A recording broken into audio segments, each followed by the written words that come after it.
Bueno, bienvenido a nuestro programa de tertulia con la historia. En esta ocasión, como en otras nos ha ocurrido, tenemos en nuestro staff al señor Aramil López Chan, que le damos la bienvenida, y vamos a hablar del tema que se llama la acción de las ambulancias de la Cruz Roja peruana y boliviana en la Batalla del Alto de la Alianza, también conocido como Batalla de Tacna. Bienvenido. Gracias. Bueno, como siempre, y estamos acostumbrados a hablar sobre este tipo de contenidos a nuestro público, nuestro objetivo es mostrar nuevas aristas en torno a lo que es la Guerra del Pacífico. Si hay que resaltar algo antes de empezar a exponer lo que es esta investigación que está publicada en la revista Cátedra Villarreal, es saber de que, primero, nosotros tratamos de resaltar el accionar de nuevos actores sociales de la guerra, ¿no? En nuestra historiografía tradicional peruana, también en la historiografía boliviana, la historiografía chilena, se suele resaltar el accionar de los héroes nacionales, ¿no? En Perú, Miguel Grau, Bolognesi, Cáceres; en Chile, lo que es Ignacio Carrera Pinto y Arturo Prat, que es el ícono de la heroicidad chilena; en Bolivia, los defensores de Calama, etcétera, etcétera, ¿no? Pero hubieron otros actores sociales que ya lo hemos resaltado en otras sesiones anteriores, ¿no? Exacto. El soldado de tropa, la mujer o rabona, las cantineras chilenas, etcétera, etcétera, que también tuvieron una participación dentro del conflicto, ¿no? Y que no podemos decir que han sido olvidados, pero que no han sido tomados en consideración por nuestra historiografía. Y nuevos estudios nos muestran nuevos parámetros sobre esto, ¿no? Entonces, hay un tema claro, que tiene que ver directamente con lo que vamos a conversar. ¿Qué tiene que ver la Convención de Ginebra en este tema? exacto. Y ahora vamos a abordar lo que es el tema de lo que es la acción de las ambulancias de la Cruz Roja peruana y boliviana en lo que es la batalla del Alto de la Alianza, la batalla de Tacna, conocida en Chile, ¿no? Podemos ahí resaltar el accionar de los médicos, practicantes, farmacéuticos y estudiantes de medicina que participan en el conflicto. Pero antes de entrar al tema de los orígenes de la ambulancia aliada, lo que es la ambulancia peruana, la ambulancia chilena, tenemos que tener en consideración lo que tiene que ver en torno a la Convención de Ginebra, ¿no? La Convención de Ginebra va a ser una reunión de 14 plenipotenciarios, se va a dar en el año 1864, ¿no? El objetivo de esta convención, que va a redactar 10 artículos, es mejorar la calidad de vida de los prisioneros de guerra o los heridos y respetar la neutralidad en todo conflicto bélico de lo que es la Cruz Roja Internacional y entre otros dispositivos para minorar los estados de guerra. Hay que recordar que la Cruz Roja Internacional va a nacer en el año 1863, su fundador va a ser el señor Henry Dunham. Henry Dunham, después de presenciar la batalla de Solferino, una batalla en Europa sumamente trágica y sangrienta, y él, al ver que muchos heridos murieron por falta de asistencia médica, decide crear un ente neutral, un ente internacional que se encargue de velar y aminorar los estragos de la guerra, ¿no? Crea la Cruz Roja, y el 20 de octubre de 1868, a la primera Convención de Ginebra, que fue en 1864, le va a adicionar algunos artículos más, porque en la Convención del 64 estaban los artículos en torno a lo que era una guerra en el plano terrestre. En el 68 le va a adicionar algunos artículos en torno a lo que es una guerra en carácter naval, ¿no? Con respecto al tema, digamos, que estamos hablando, ¿cuál vendría siendo el origen de estas ambulancias aliadas, para mencionar Perú y Bolivia al mismo tiempo, digamos? Cabe resaltar de que en este tema estamos hablando de las ambulancias aliadas, pero no bolivianas, pero no podemos dejar de mencionar de que hubieron también ambulancias de la Cruz Roja chilena, debido a que los tres países, como podemos ver ahora, se suscribieron a lo que era la Convención de Ginebra de 1864. Cuando se inicia el conflicto, el 5 de abril de 79 para el caso peruano, el 2 de mayo del año 79, el presidente Manuel Ignacio Prado del Perú decide suscribirse o iniciar gestiones para lo que es la Convención de Ginebra, ¿no? Buscando minorar los estragos de la guerra y buscando la neutralidad de la institución de la Cruz Roja, ¿no? Exacto. Su contraparte chilena, el presidente Aníbal Pinto, en junio de 79, también se va a suscribir, y posteriormente el lado boliviano. Todo esto es una gestión diplomática de extranjeros, digamos. Exacto, y cuando llega el año 1880, los tres países respectivamente estaban suscritos. Al estar suscritos significaba, primero, la existencia del ente de la Cruz Roja Internacional, la participación de médicos en ambulancias civiles o militares y su participación dentro del conflicto, ¿no? Entonces, los tres países que estaban suscritos estaban obligados a respetar la neutralidad de la institución de la Cruz Roja, a respetar la vida de los heridos que estén cobijados bajo la bandera de la Cruz Roja, ¿no? Independiente del país. Independiente del país, de la nacionalidad. En el ámbito de la Cruz Roja peruana podemos hablar de los orígenes. Primero, las ambulancias civiles, porque era una iniciativa civil, de la Cruz Roja peruana van a ser 4, ¿no? El 5 de abril del 79, cuando se inicia el conflicto, la Facultad de Medicina de San Fernando va a decidir nombrar, se van a reunir y van a buscar nombrar una comisión y redactar un proyecto de organización de ambulancias civiles. Recordemos que ya para la época ya habían existido lo que eran ambulancias civiles en conflictos en Europa después del 59, después del 64.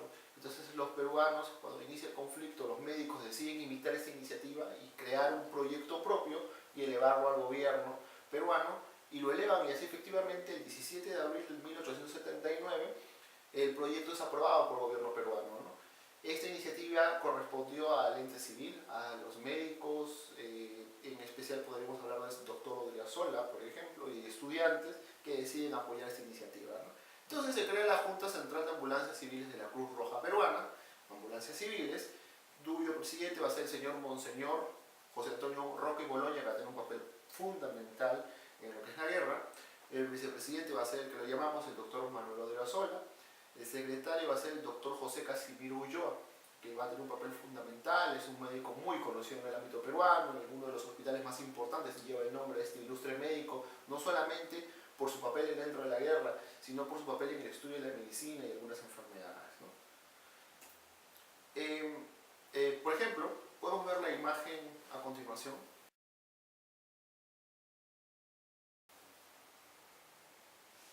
Como pudieron ver en la imagen, podemos notar lo que era el uniforme o dos fotografías que estaban a blanco y negro, que están en el repositorio del Instituto Ribagüero, de médicos peruanos del año 1879.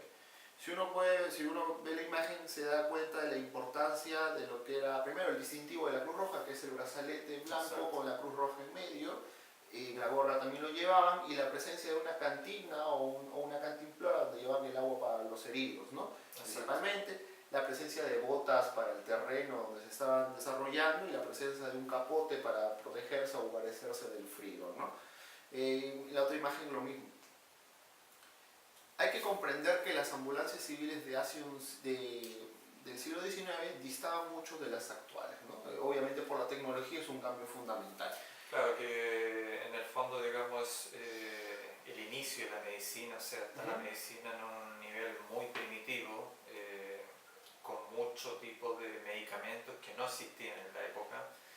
Se hacía lo que se podía según lo que se conocía, digamos. ¿Cuál sería la acción de esta ambulancia en el campo de batalla del Alto de la Alianza? Claro. Como vamos a ver en la siguiente imagen que vamos a mostrar a continuación,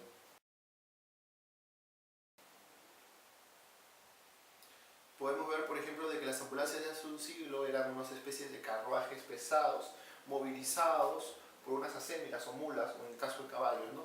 La imagen que pudimos ver anteriormente correspondía a lo que es una ambulancia de la Cruz Roja Serbia del año 1878. Es para darnos una idea de cómo eran las ambulancias para el 79 en Perú, ¿no? En ese caso había caballos, pero en nuestro caso nuestro, la mayor cantidad eran lo que eran las mulas, porque los caballos eran privilegiados pues para los oficiales y para la guerra, para la caballería principalmente, ¿no? El personal consistía en médicos, cirujanos, farmacéuticos, practicantes e incluso estudiantes de medicina que por un afán patriótico, humanitario, se deciden enrolar. Y en el ámbito boliviano, antes de entrar al ámbito de lo que es el accionar, podemos resaltar de que Bolivia, cuando inicia el conflicto en el 79, no tiene los servicios médicos adecuados o una sanidad militar para poder iniciar el conflicto. Solamente contaba con unos pequeños grupos de médicos que no se hacían abasto para cada batallón. Había un médico por cada batallón. Entonces tenemos que tener en cuenta 150 hombres, 200 hombres. Para un solo médico era muy difícil. Entonces ahí se resalta el papel preponderante de lo que es la mujer boliviana y también peruana, las rabonas, que participan como una especie de auxilio primario a lo que son los heridos aliados, ¿no? Recién en el mes de febrero de 1880, recién Bolivia creó un reglamento de sanidad militar, porque ellos van a tener ambulancias militares, mientras el Perú va a tener ambulancias civiles, para poder regular ese sistema, ¿no? Y hay instancias de un personaje que es resaltado por la historiografía boliviana, que es el señor D'Alence o Dals, ¿no? Que participa, ¿no? Pasamos a lo que es el tema del accionar. Me gustaría mucho, veamos la imagen a continuación.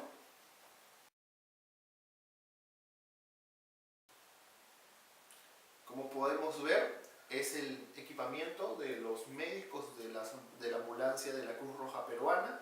Se puede ver la presencia de los botiquines, la presencia de los camilleros llevando a los heridos, el equipamiento, llevando todas esas implementaciones. Claro, que este es un tipo de apoyo directo, o sea, serían los primeros auxilios, ¿no? Exacto. Porque no está mostrada lo que son propiamente tal las carpas de la ambulancia, que vendría siendo como la segunda línea de sanidad.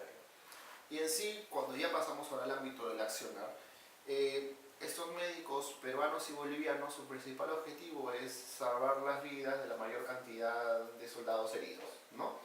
Y según los preceptos de la Cruz Roja Internacional, salvar la vida es indistintivamente de la nacionalidad. O sea, si hubieran soldados chilenos, estaban en la obligación también de curarlos, ¿no? Obviamente que privilegiaban a sus heridos aliados porque eran de su país, pero en determinados momentos los hubieron, ¿no? Vamos a ver nuevamente una imagen a continuación.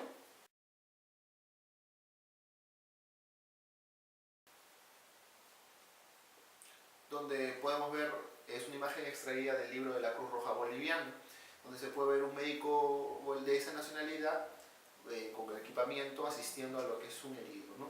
Si pasamos al ámbito del accionar, como lo dije, principalmente la principal problemática de tener estas ambulancias es que se van a ubicar demasiado cerca del campo de batalla. Cuando se inicia la batalla el 26 de mayo del año 1880, algunos proyectiles de balas van a llegar muy cerca a las carpas. Por este motivo, Pedro Bertonelli, que es uno de los médicos principales que estaba en las ambulancias peruanas, y su contraparte, D'Alence, deciden trasladar metros más atrás lo que son las ambulancias para evitar ese perjuicio, pero ya iniciaba el tiroteo.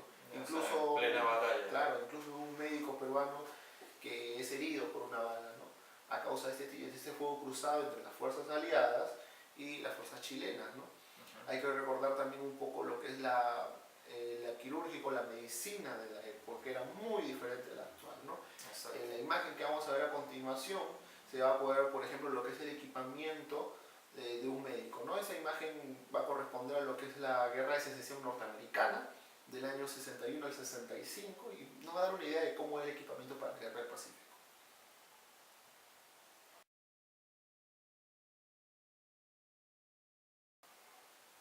Entonces, como se puede ver, el equipamiento básicamente era lo que era el serrucho para tratar de cortar el hueso en el caso de amputar, las tijeras y el equipo quirúrgico para desinfectar lo que son las heridas, ¿no? Lo que se podía hacer en la época. Básicamente, el tratamiento quirúrgico de una batalla era totalmente distinto a un tratamiento ambulatorio o quirúrgico en un hospital.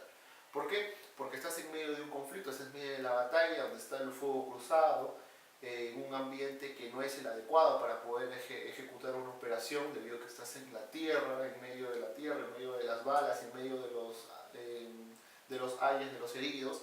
Entonces, los médicos peruanos y bolivianos tenían que ejercer una labor bastante loable, ¿no? Vemos que las heridas de bala van a ser principalmente los miembros superiores e inferiores, ¿no? Porque de lo contrario, en otra parte va a ser prácticamente mortal, ¿no? Entonces, la operación era básicamente extraer la bala del miembro y tratar de extraer lo más rápido posible para tratar de que esta no se infecte. Si la herida se infectaba, la medicina de esa época era muy básica, ¿no? Era amputar el miembro. Es por eso que incluso si uno busca en la web de Chile, puede ver muchas fotografías de veteranos amputados, ¿no? Sin piernas, brazos, y también luego en el caso peruano y boliviano, ¿no? Y eso es para una petición de prótesis. que quedaron mutilados por la guerra del Pacífico, ¿no? En la siguiente imagen que vamos a mostrar vamos a ver una pintura de lo que es una recreación de un tratamiento quirúrgico dentro de la guerra de secesión norteamericana, ¿no? Como vamos a ver cómo trataban de apuntar la pierna, la presencia de la sangre y lo que debió ser más o menos, ¿no?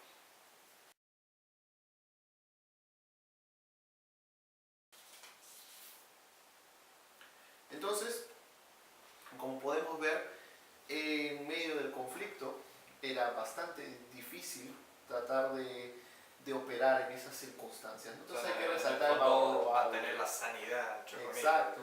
Y lo otro principal era que incluso para tratar de, en el caso de apuntar las piernas, a veces no había el equipamiento adecuado, no había las vendas, o no había incluso, a veces se operaba con lo que era el opio para tratar de evitar el dolor, porque era una puntación in situ. Y a veces no había el equipamiento adecuado, no había, no había una especie de cloroformo ahora de la época, ¿no? Y se apuntaba así. Producto de las pasiones desatadas por la batalla, hubo, según los documentos de la época, vulneración de lo que significaba el símbolo de la Cruz Roja dentro de las ambulancias aliadas, y hubo también algún esfuerzo de parte chilena por impedirlo.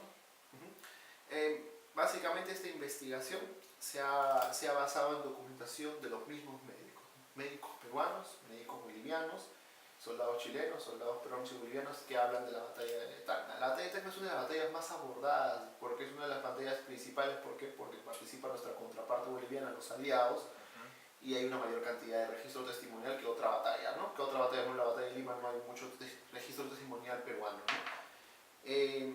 Estos médicos peruanos hacen un sumario donde buscan denunciar presuntamente contra el comité de la Comisión de Ginebra, denunciar las vulneraciones que sufrieron a causa de soldados chilenos, ¿no? Parte de la tropa chilena en medio del conflicto se va a dedicar a repasar a los heridos e incluso intentando quitarles la vida a algunos de los médicos, según la documentación peruana que uno puede leer de los mismos médicos.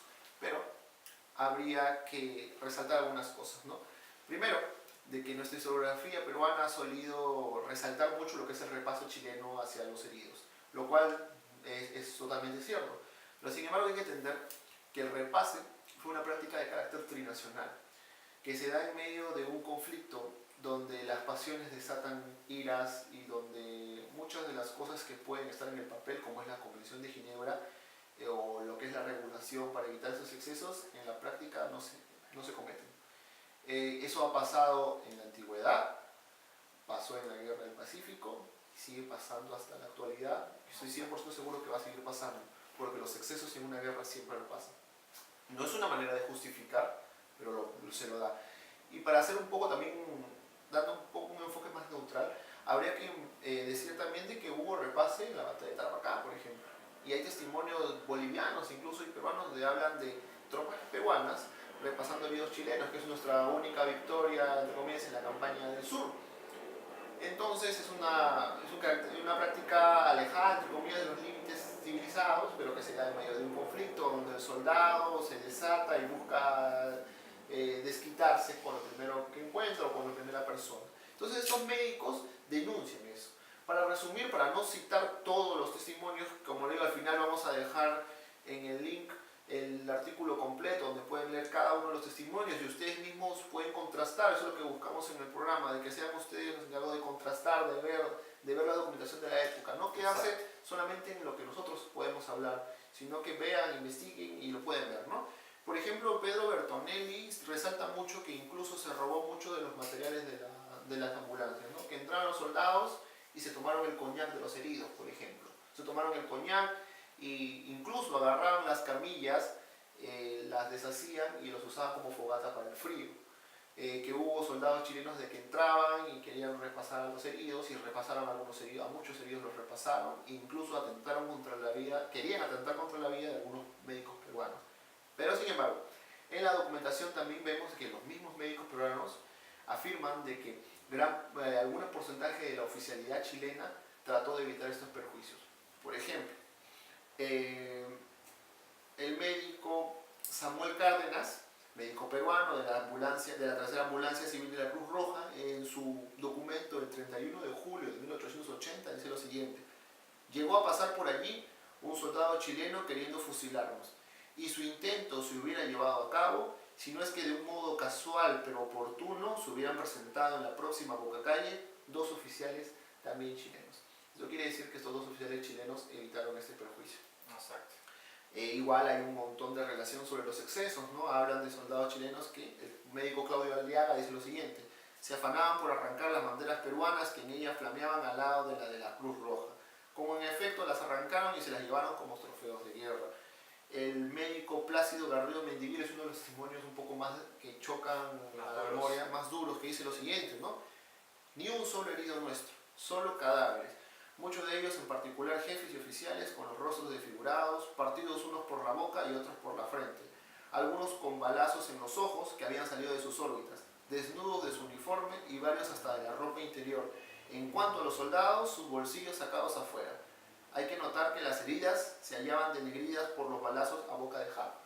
Es decir, estos soldados, incluso los heridos aliados habían sido saqueados, se les había quitado lo poco que tenían y habían sido matados a corta distancia, como se podía dar cuenta que era el repase, ¿no?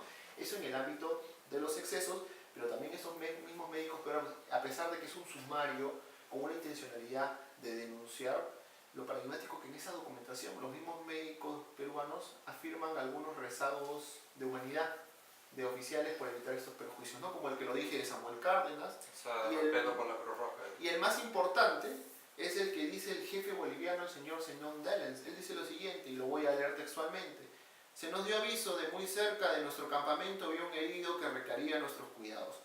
Concurrimos por él con una camilla. Era el capitán Adolfo Vargas del Regimiento Libres del Sur, que atravesado del pecho por una bala daba muy pocas esperanzas de vida.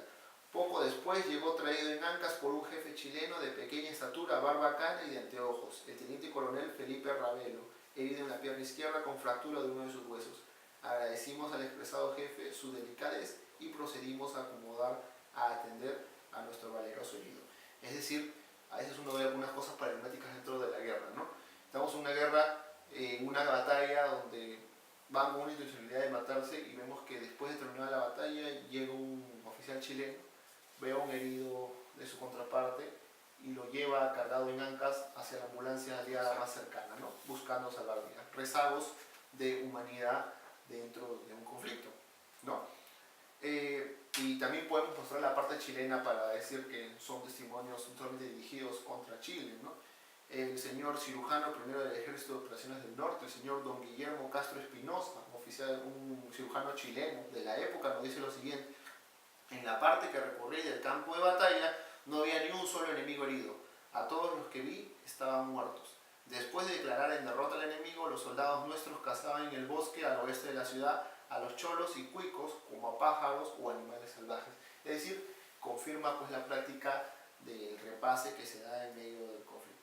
Si podemos decir algo, un dato suelto, por ejemplo, recuerdo que del Canto, oficial de segundo de línea, si no me equivoco, Sí, el segundo de línea, el cual había perdido el estandarte en Tarapacá, antes de empezar la batalla, según testimonios, él dice de que deben vengar y recuperar el estandarte, ¿no? Y que no se debía tener piedad con nadie, que hoy día no iban a haber heridos, ¿no? Entonces eso también pudo proponer de que las tropas siguieran ese pensamiento, ¿no? Claro, que más que todo eso es una arenga, digamos, antes de entrar su unidad en la línea de fuego, digamos. Y hay otros testimonios que hablan que algunos soldados repasando decían: toma Tarapacá, ¿no? Como devolviendo la afrenta que los peruanos habíamos cometido en esa batalla, ¿no? Correcto. Para terminar y dando ya un balance general de la acción, podemos decir de que primero, estas ambulancias aliadas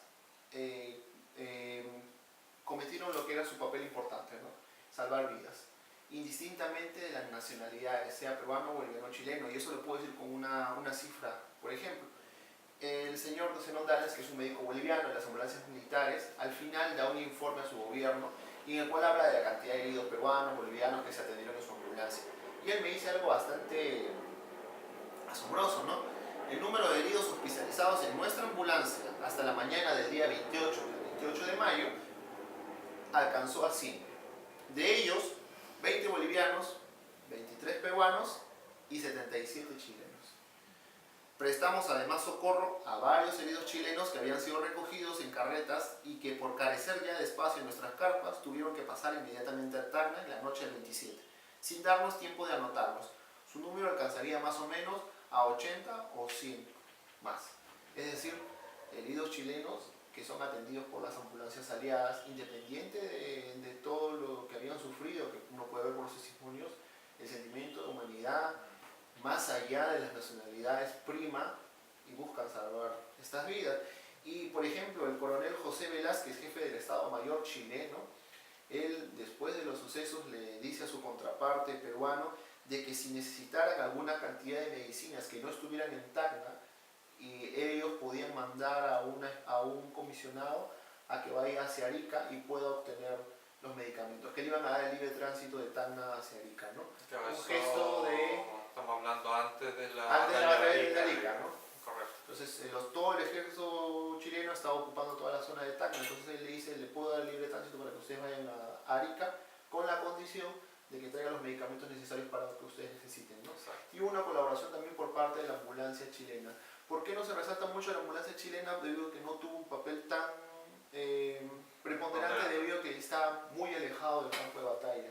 Incluso muchos de sus heridos, en los testimonios, murieron en el campo de batalla o querían que la ambulancia chilena los atendiera, pero fueron atendidos por las ambulancias aliadas principalmente. La ambulancia chilena llegó mucho después, ¿no? Claro que hay otros testimonios de mismos oficiales que tratan de culpar mucho a la ambulancia chilena de manera injusta, ¿no? Diciendo de que no ejercieron una labor importante, de que se aparecieron al día siguiente. Pero hay que entender también que trasladar las ambulancias, los carruajes, en un terreno ya plegado de muertos y un terreno no salubre, muy medanoso, claro, muy arenoso, las carretas se enterraban hasta los ejes y era difícil para los mismos caballos. Y recordemos que el Perú y Bolivia, entre comillas, podría decirse que peleaban en casa, ¿no? Estaban muy cerca de Tacna, entonces de Tacna se podían enviar algunos porque participaron, la juventud, en especial las damas tacneñas, participaron activamente ayudándolos a las ambulancias, ¿no? Y se podía mandar refuerzos a abastecimientos, ¿no? Pero la ambulancia chilena tuvo también una participación pero aún fundamental. así llegaron varios días después a Tacna y se instalaron ahí y prestaron su servicio de casa. Exacto. ¿Cómo sería el retorno de estas ambulancias peruanas y bolivianas a su propio, a casa, que es mejor dicho, digamos? Bueno, de las ambulancias bolivianas es el papel más trágico, ¿no? La ambulancia, después de la batalla de Tacna, Bolivia queda prácticamente diezmada, no tiene absolutamente la fuerza necesaria para poder seguir la guerra. Ellos retornan a Bolivia por vía terrestre y muchas de estas ambulancias con heridos tuvieron que ser trasladadas de manera terrestre hacia Bolivia. En el caso del Perú, las ambulancias peruanas se encargaron de profundizar de que después de la batalla de Tacna y batalla de Arica principalmente, de trasladar a sus heridos hacia el Callao y luego del Callao a Lima a los principales hospitales donde pudieran atenderlos, ¿no? Entonces se hizo a través también aporte de extranjeros, ¿no? El vapor Luxor, un vapor alemán, traslada heridos de Arica y de Tacna hacia... En el caso chileno, la ambulancia se queda en el territorio para proseguir la campaña que se estaba desarrollando, ¿no? Bueno, yo creo que acá tenemos una visión bastante general, digamos, y detallada en algunos aspectos relacionados con lo que es el servicio que prestaron las ambulancias aliadas y también hemos hablado un poco de las chilenas, aunque no en profundidad, con respecto a lo que se conoce como la batalla del Alto de la Alianza o batalla Tacna, y damos las gracias a nuestros seguidores por este nuevo aporte de la empresa GIB, Estudios Históricos Militares y Culturales, a nuestro invitado, que es parte de nuestro staff, al señor Adamir López Chan.